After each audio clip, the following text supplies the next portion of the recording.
makanya bisa juga sebetulnya dia datang ke sekolah gitu ya. Kemudian sekolah membutuhkan dia, sekolah mengusulkan ke dinas pendidikan, itu pun bisa dia lakukan ya. Tapi memang dengan kondisi sekarang dengan jumlah mungkin, tapi sebetulnya dari segi jumlah guru kita masih kurang. Jumlah guru itu masih kurang. Ya. Kalau saya lihat ya di data yang saya perhatikan jumlah guru masih kurang. Tinggal kemauan pemerintah aja mengangkat lebih banyak guru lagi. Ya.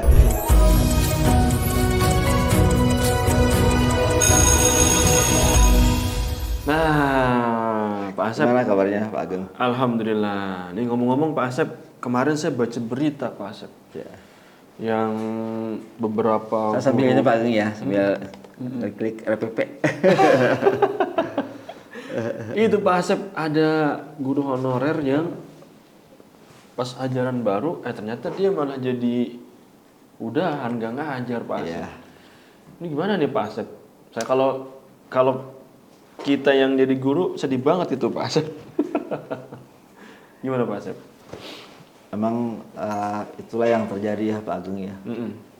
Ketika pemerintah mengangkat guru yang kemudian ditempatkan di suatu tempat, sementara di tempat tersebut sudah ada guru yang mata pelajarannya sama.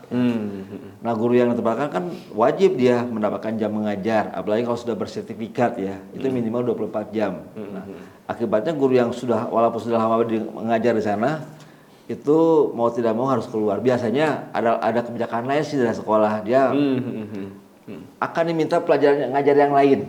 Nah biasanya gitu ya, misalnya dia guru fisika, tiba-tiba datang guru fisika, ibu sekarang karena guru fisika sudah ada, bagaimana kalau ngajar bahasa Sunda saja gitu misalnya. Nah biasanya gitu ya, biasanya terjadi demikian. Tapi kalau memang kondisinya memang tidak memungkinkan di substitusi kepada yang lain, itu biasanya memang guru honor ini terpaksa berhenti dari sekolah tersebut. Ya. Cuma memang biasanya yang saya ketahui Pak Ageng ya, biasanya memang sebelum beliau jadi guru honor pun sudah diberitahu sih sama sekolah. Ya. Nanti suatu ketika baik tertulis maupun lisan ya, suatu ketika kalau ada guru baru ke sini yang diangkat oleh pemerintah, mohon bersedia untuk berhenti. Biasanya begitu. Nah gitu. Nah memang beberapa sekolah pun guru tersebut biasanya ngajar di beberapa tempat, bukan hanya di situ ya, di tempat lain ya. Yang mudah-mudahan guru-guru yang berhenti ini juga ngajar di tempat lain ya, sehingga ketika berhenti dia masih punya tuh tempat yang lain. Yang mudah-mudahan ya, biasanya beberapa sekolah punya kebijakan guru tersebut di tempat lain ya. Ini jelas berpengaruh buat kehidupan ekonomi beliau-beliau ini ya. Tapi kalau guru kan memang jumlah penghasilnya pun nggak banyak ya. Ketika tiba-tiba hilang pun rasanya mungkin tidak sebesar yang biasanya besar ya, anjlok gitu. Ya ini mudah-mudahan tahan banting. Termasuk jadi dampak juga nih Pak Asep. Ya. Mereka yang tadinya biasanya ngajar gitu ya. Nah terkena pemberhentian ini ya pasti ya mereka punya keluarga, punya anak-anak. Yeah. Nah ini secara ekonomi seakan-akan ya kebijakan ini jadi menzolimi mereka gitu Pak Asep. Gimana Pak Asep? Sebetulnya pemerintah setahu saya sudah sejak lama melarang sekolah ya untuk menerima guru honor gitu. Ya sebetulnya ya. Nah tapi kan ada juga guru honor yang sudah ada di dalam kan. Sudah di dalam. Kalau dibilang menjolimi biasanya kita lihat akadnya ya. Kalau melanggar akad jelas dolim. Lihat akad guru honor ini dengan siapa nih akadnya? Ya. Kan sekolah itu kan sebetulnya yang punya itu dinas pendidikan ya, pemerintah lah gitu. Ya di atas pemerintah. Jadi ketika seorang guru melamar pekerjaan itu sebetulnya itu ke dinas pendidikan, bukan ke sekolah ya. Tapi seringkali karena memang sekolah ini butuh guru, ya butuh guru, akhirnya diterimalah oleh sekolah, oleh kepala sekolah, dan diangkat oleh kepala sekolah gitu. Nah, ketika akadnya ini ketika akadnya ini kurang tepat ya, akadnya dengan kepala sekolah itu jelas akadnya udah kurang tepat. Harusnya akadnya dengan dinas pendidikan. Gitu. Nah, ketika akadnya salah, kemudian terjadilah hal yang demikian. kalau dibilang menjolimi ya, apakah dikatakan menjolimi juga gitu ya Pak Ageng ya? Kecuali kalau akadnya sudah benar nih, oleh pemerintah sudah dijadikan sesuai prosedur. sesuai prosedur ya, tiba-tiba haknya dia sebagai PNS di situ dicabut oleh pemerintah tanpa alasan yang jelas. Nah itu mungkin bisa kita katakan jolim. Tapi ketika saya melamar sebuah pekerjaan gitu ya, tapi kepada bukan yang memang harusnya gitu. Misalnya Pak Ageng, maaf kalau seorang guru melamar ke yayasan, apakah melamar kepada kepala sekolah swasta ya, kepada kepala sekolah, apa kepada yayasan melamarnya? Kayak yayasan biasanya. Kayak yayasan ya, karena dia pegawai yayasan. Yang mengangkat pun bukan kepala sekolah kan, yang mengangkat yayasan. Nah, demikian pula di dunia pendidikan. Tapi seringkali kadang-kadang kondisi mendesak, kepala sekolah mungkin lupa melaporkan ke dinas pendidikan, lupa mengusulkan, sehingga akadnya hanya kepala sekolah dengan guru tersebut gitu. Nah harusnya ketika itu ditindaklanjuti itu diusulkan ke dinas pendidikan agar ini diangkat sebagai pegawai dinas pendidikan dan digaji oleh dinas pendidikan. Iya. Nah sekarang Pak Asep, sebenarnya yang kemarin kasus terjadi itu kan pemerintah itu punya harus mengangkat ASN itu kan sama P3K itu. Ya sehingga menggantikan guru lama ya, para guru honorer itu. Nah sebenarnya alasan utama pemerintah itu ya mengangkat ASN dan P3K itu seperti apa Pak Asep? Dan harusnya implementasinya itu yang adil itu seperti apa gitu? Ketika saya diangkat jadi PNS, saya ditempatkan keluar daerah. Keluar daerah jauh dari tempat tinggal saya ya, sampai menyeberang dua selat gitu ya. Dua selat itu dulu ya, atau beda kota. Kalau sekarang P3K itu biasanya ditempatkan di tempat dia mengajar. Katakanlah guru honor yang kemudian diangkat di situ menjadi P3K. Kalau sekarang ini ya, menjadi diutamakan karena memang diutamakan yang memang sudah mengajar di situ, guru yang sudah mengajar di situ. Jadi memang tujuannya adalah memenuhi kebutuhan guru sebetulnya di situ, yang kemudian dihonor oleh pemerintah sebagai P3K tadi ya, sebagai P3K tadi. Nah, sebetulnya dari segi niatnya udah bagus juga kan ya, guru yang sudah lama di situ tapi harus lulus tes, lulus tes P3K akhirnya dia diangkat di situ. Nah, tapi masalahnya adalah ketika sekolah ini butuh guru tertentu, sementara guru yang di wilayah di sekolah tersebut tes nggak lulus juga, masuklah guru dari luar ke sekolah tersebut untuk memenuhi kebutuhan guru. Karena sekolah ini akan mengajukan ke sekolah, oh saya kurang guru ini, saya kurang guru B, saya kurang guru C gitu ya. Nah berdasarkan data tersebut pemerintah memasukkan tuh P3K ke sekolah tersebut. Gitu. Andaikan misalnya ternyata ketika penempatan pun masih berlebih atau gurunya merasa terlalu jauh nih, saya ditempatkan di suatu tempat yang jaraknya dari rumah saya 100 km. Itu biasanya diberi kesempatan untuk melakukan relokasi namanya. Oh, relokasi. Relokasi, dia minta ditempatkan ke dekat rumah gitu misalnya. Dengan syarat memang sekolah yang didatangi itu pun butuh mata pelajarannya dia. Jangan sampai dia masuk ke sana malah udah jauhnya udah penuh juga gitu. Nah, ada kebijakan relokasi. Kalau zaman saya dulu ketika awal PNS tidak ada tuh kebijakan relokasi demikian, tempatkan saja. Kalau sekarang tidak, begitu ditempatkan kayaknya di sini udah pertama jamnya udah banyak, udah berlebih. Kemudian saya terlalu jauh juga dari rumah. Saya mengajukan relokasi ke sekolah yang memang dekat dengan rumah saya, dan kebetulan kurang juga mata pelajaran saya. Jadi niatnya mas sebetulnya memenuhi kebutuhan guru di tiap sekolah. Makanya yang diangkat adalah P3K, terutama diutamakan P3K yang bertempat di sekolah tersebut. Kalau kayak dulu Pak Asep dulu pernah ditempatkan di tempat yang jauh, nah tapi sekarang bisa balik lagi ke tempat ini, gimana prosedurnya itu? Iya, saya tempatkan tempat yang jauh setelah hampir berapa tahun, 14 tahun saya mengajukan. Oh, setelah 14 tahun? Setelah 14 tahun mengajukan ke pemerintah, mohon dong dimutasi, saya jangan dulu terus.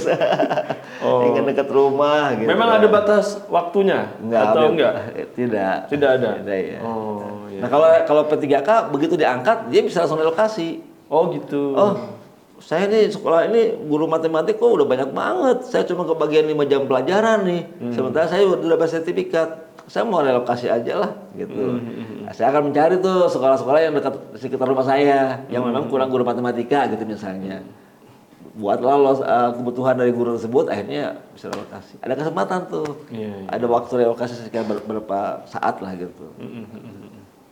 Nah ini sekarang Pak Asep, kita bicara solusi. Kalau ini kan artinya guru-guru honorer ini kan sebenarnya ya mereka tetap punya andil gitu, ya kan, mendidik siswa, ya, memberikan pembelajaran mereka sebelum-sebelumnya itu.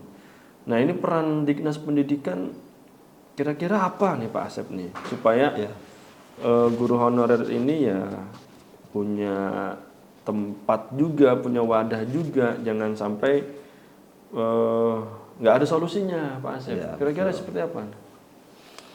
Memang kan berulang kali setiap tahun tetap ya diadakan tes P3K itu sendiri. Ya. Kemudian memang di beberapa sekolah swasta dia masih bisa mengajar kan.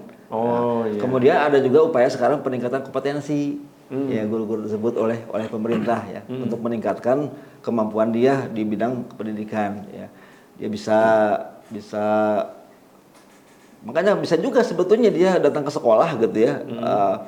Kemudian sekolah membutuhkan dia, sekolah mengusulkan ke Dinas Pendidikan, itu pun bisa dia lakukan ya. Tapi memang dengan kondisi sekarang dengan jumlah mungkin, tapi sebetulnya dari segi jumlah guru kita masih kurang, jumlah guru itu masih kurang. Ya. Kalau saya lihat ya di data yang saya perhatikan jumlah guru masih kurang. Tinggal kemauan pemerintah aja mengangkat lebih banyak guru lagi. Ya. Nah sekarang kalau dalam Islam tahu nggak Pak Asep, gimana sih sebenarnya terkait dengan akad kerja, ya, termasuk terkait dengan honorer, ya, dan sekaligus negara itu harusnya berperannya seperti apa Pak Asep? Untuk kasus P3K misalnya Pak Agung ya, itu kan kontrak kerjanya 5 tahun itu. Nah, setelah 5 tahun, kepala sekolah melihat kondisi dia, melihat prestasi dia, bisa diperpanjang kontraknya. Beda dengan PNS zaman dulu ya, itu nggak, biasanya kontrak kerjanya seumur hidup gitu. Nah kalau P3K ini kontrak kerjanya 5 tahun, diperbarui lagi. Dan saya kira kontrak kerja itu bisa ada, ya, bisa dilakukan selama beberapa tahun. Kontrak kerjanya itu memang dibolehkan. Boleh dalam Islam. Boleh dalam Islam. Jadi kontrak kerja yang dilakukan oleh pemerintah dengan guru P3K ini sebetulnya secara hukum tepat ini, gitu. Karena memang jelas tuh. Berapa tahun Anda bertugas, setelah itu Anda akan dinilai, akan diperpanjang kontrak kerjanya. Iya. Nah ini jadi memang ada sebenarnya dalam Islam pun itu diatur gitu ya. Diatur, apalagi dalam Islam. Dalam Islam sebelum orang bekerja itu akan dibuat akadnya. Dari mulai diberitahu berapa gajinya, berapa jam kerjanya, itu detail banget. Itu harus demikian. Nah, baru mereka menandatangani akadnya. Gitu. Jelas harus ada akad, dalam Islam pun harus ada akad, ketika wajib ada akad gitu. Bahkan harus diberitahu tuh berapa gaji kamu sih gitu. Walaupun kadang-kadang ada istilahnya apa ya, gaji biasa di situ. Kadang-kadang nggak disebutin ya. Misalnya kita ngambil seorang pegawai gitu, tukang bangunan, kita nggak sebut ngomong ya ke bangunan tersebut. Tapi gaji umumnya di sekitar situ biasa kayak gitu. Nah itu ada juga demikian. Tapi yang udah kebiasaannya, ya, itu. Tapi memang yang paling tepat memang disampaikan gaji Anda sekian loh, jam kerjaan dari jam segini sampai jam segini. Nah, gitu. Kemudian dibayarnya kapan? Per hari atau per bulan? Nah, itu harus detail. Islam mengajarkan kok dengan detail, dan ternyata memang digunakan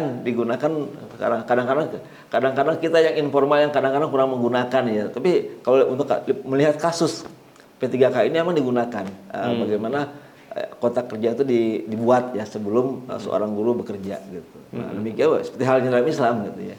Iya.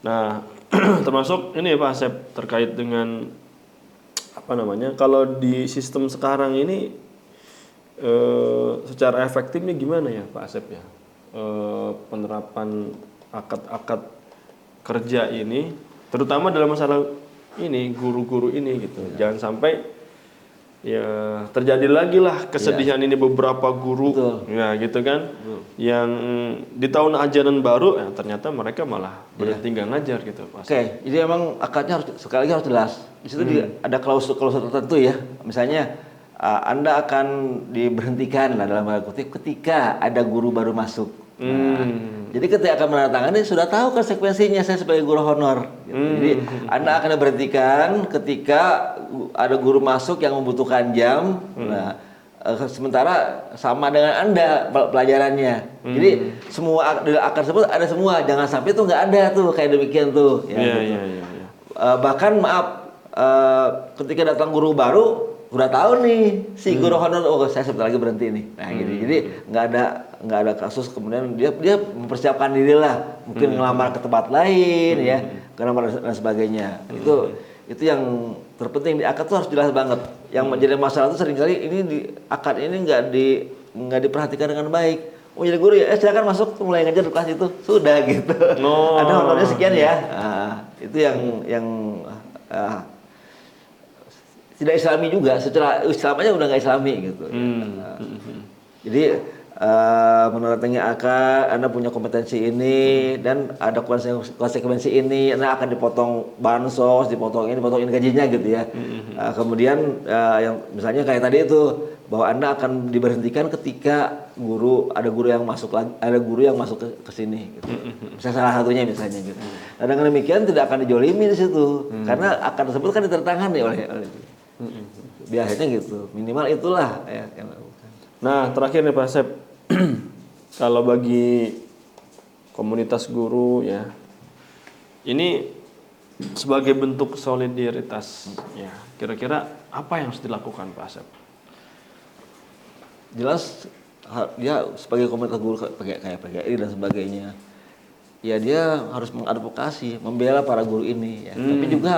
Tapi juga harus diperhatikan. Sekali lagi mungkin mendidik juga kepada para guru gitu ya, kepada anggotanya ya. Bagaimana sih akad yang benar itu ketika ngajar? Karena kalau dibawa ke pengadilan pun bakal kalah nih ya. Karena Anda kan sudah menandatangani akad, sudah ada akadnya tuh di situ bahwa kalau ada guru baru Anda akan diberhentikan misalnya gitu ya. Atau gue pikir karena Anda bikin akad enggak kepada guru tersebut, kan ngebelanya susah ketika akadnya nggak jelas ya. Ngebelanya susah, tapi kalau akadnya jelas itu yang paling mudah dibela. Makanya mungkin kepada para guru jelas komunitas guru itu perlu mendidik bagaimana sih cara buat akad, bagaimana agar kita tidak terbentur ketika mungkin masalah kayak demikian. Kita harus punya backing dokumen yang menjaga kita dengan baik gitu. Tapi ketika kita nggak punya, mudah banget kita dikalahkan dan komunitas manapun susah untuk ngebelanya. Kalau administrasi yang kita punya, ayo susah, nggak ada gitu loh. Nggak kuat berarti. Nggak kuat. Itu yang penting, kekuatan. Kan sekarang begitu kan ya. Punya nggak kekuatan lembar yang menunjukkan ada akad, ada dengan itu. Berapa tahun kontrak Anda? Misalnya kontraknya 5 tahun, baru 2 tahun sudah diberhentikan. Nah, itu jolim kan? Ya. Tanpa diberhentikan tanpa alasan. Tapi kalau misalnya baru 2 tahun berhentikan memang dia melanggar klausul-klausul yang lain, itu nggak masalah lah ya. Yang jolim itu adalah ketika kontrak kerjaan 5 tahun ya. Tuh. Tanpa ada angin, tanpa ada hujan. Udah Anda berhenti setahun aja lah, usah lama-lama gitu. Nah, ini bisa dibela nih oleh komunitas karena memang jelas akadnya, ngebelanya mudah. Yang jadi masalah ketika saya sampaikan tadi itu.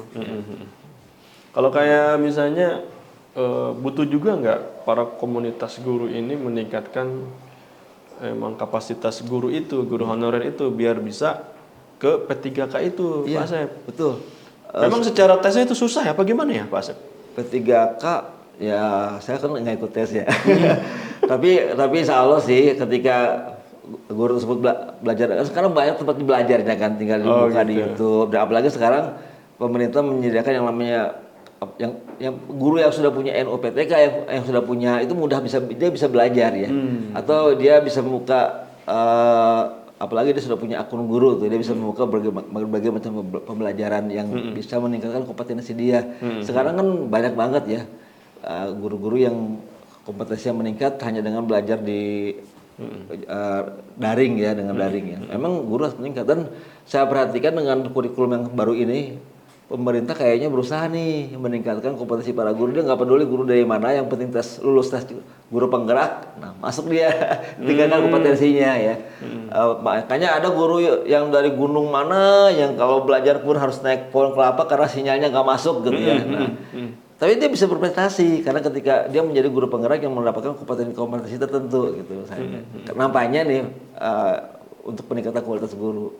Kalau dulu kan biasanya guru-guru yang di dekat kota ya, dekat kantor dinas, dia akan kemampuan kompetensinya akan meningkat. Sekarang siapa saja yang lulus tes, sekolah akan negara akan memberikan kompetensi dia.